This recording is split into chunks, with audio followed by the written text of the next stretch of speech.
ikú Timothy Adégòkè. mọ́ṣúárì lọmọ Adédoyin sọ fún mi bá ń gbé òkú lọ ká tó lọ jù ú sẹ́gbẹ̀ẹ́ gbó. Kazeem Oyètúndé ló sọ bẹ́ẹ̀ ní kóòtù. láàárọ̀ ọjọ́bọ̀ tọ́sídẹ̀ẹ́ ọjọ́ 15 oṣù kejìlá yìí ni wọ́n tún gbé olóyè Adédoyin afurasí lórí ikú Timothy Adégòkè akẹ́kọ̀ọ́ fásitì Ifẹ̀ tí wọ́n pa ní òtẹ́ẹ̀lì Hilton tó wà nílé Ifẹ̀ lọ ilé ẹjọ́. Adédoyin pẹ̀lú àwọn ọmọọṣẹ́ rẹ̀ 6 ni wọ́n jọ wá sí kóòtù. aṣọ funfun lọkùnrin náà wọ̀ tó sì dé fìlà bẹntigọ́ọ̀ sí i. nígbà tí ìdájọ́ bẹ̀rẹ̀, olùjẹ́jọ́ 5 nínú ẹjọ́ tó ń lọ lọ́wọ́ nípa ikú tó pa Timothy Adégòkè nílé ìtura Hilton nílùú Ilé-Ifẹ̀ lóṣù kọkànlá ọdún 2021 Kazeem Oyètúndé sọ pé òun ò mọ nǹkan kan nípa ikú ọmọkùnrin náà.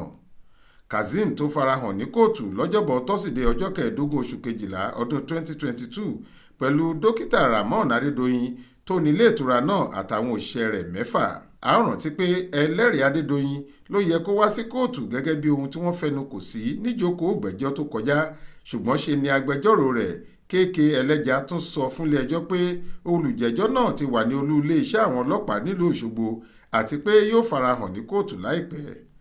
ṣùgbọ́n títí tí kóòtù fi parí, ẹlẹ́rìí náà tí wọ́n pè ní ọlọ́pàá kò dé. bákan náà ni ẹlẹ́jà sọ pé àwọn tún fi ìwé pè ẹlẹ́rìí míì, òun náà yóò sì farahàn ní kóòtù láìpẹ́. lásìkò yìí ni agbẹjọ́rò fún olùjẹ́jọ́ 5 Roland Otaru pé Kazeem ẹni tó jẹ́rìí fún ara rẹ̀. bẹ́ẹ̀ ni agbẹjọ́rò fún olùpẹ̀jọ́ náà amòfin àgbà Fẹ́mi Fálànà tún béèrè onírúurú ìbéèrè lọ́wọ́ rẹ̀. nínú ẹ̀rí tirẹ̀, Kazeem Oyètúndé sọ pé láàárọ̀ ọjọ́ 6 oṣù kọkànlá ọdún 2021 ni alákòóso ilé ìtura náà Rahim Adédoyin tó jẹ́ ọmọ dókítà Adédoyin sọ fóun àti Adérọ̀gbà pé òun, ìyẹn Rahim, ti fi ìṣẹ̀lẹ̀ náà táwọn ọlọ́pàá létí nímọ̀ rẹ́, wọ́n sì ti ní kí wọ́n gbé òkú rẹ̀ lọ sí mọ́ṣúárì. ó fi kún ọ̀rọ̀ rẹ̀ pé bí àwọn mẹ́tẹ̀ẹ̀ta ṣe gbé òkú náà sínú ọkọ̀ Hilux aláwọ̀ funfun tí Rahim máa ń lò ni Rahim forílé ọ̀nà Ẹdẹ. nígbà táwọn sì dé ibì kan ló dúró tó ní kí àwọn ju òkú Timothy sẹ́gbẹ̀ẹ́ gbó.